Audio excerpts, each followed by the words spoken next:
Millions of residents rush to evacuate. Others are bracing for impact as Hurricane Milton takes aim at the Florida coast. The storm is on track to deliver a devastating direct hit to Tampa Bay, capable of producing a catastrophic, once-in-a-century 15-foot storm surge. The National Hurricane Center says the Category 5 storm will likely fluctuate in intensity as it barrels closer to the Florida coastline, but will be a very dangerous hurricane with ferocious winds and possible tornadoes. KTLA's Sandra Mitchell joins us now with the latest on the dire warnings to evacuate while there's still time. Sandy. Cher, Micah, time really is running out. In fact, I can't ever remember a warning this blunt. Officials saying tonight those who don't leave the Tampa area will die. Tomorrow night at this time, the Gulf Coast of Florida will start to feel the impact. Board up and get out.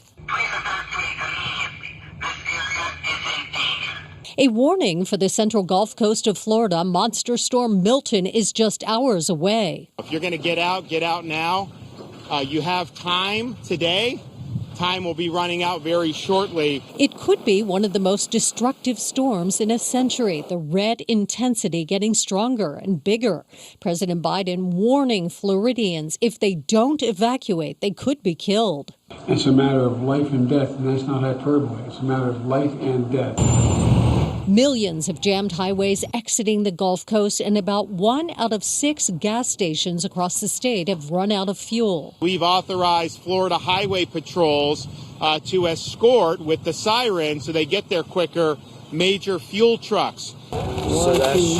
Despite the dire warnings, some are refusing to evacuate. We try to prepare the best we can, go over our supplies, our medical stuff. Others are trapped. The Tampa airport closed this morning. No flights in or out. Like many others, John Fedor was returning from a cruise and now has no idea how to get home to New Jersey. We looked into driving home, taking the train home. I still don't know how we're going to get home. 51 counties already under a state of emergency, many still dealing with the impact of the deadly and destructive Hurricane Helene just 2 weeks ago. And the mayor of Tampa on CNN today warning Milton will be stronger and deadlier. Helene was a wake-up call. This is literally catastrophic. And I can say without any dramatization whatsoever, if you choose to stay in one of those evacuation areas, you're going to die. Walt Disney World, Universal Orlando, SeaWorld, all closing tomorrow. Orlando International Airport, St. Pete Clearwater Airport also closing tonight. Cher, Micah, back to you. All right, Sandra, thank you.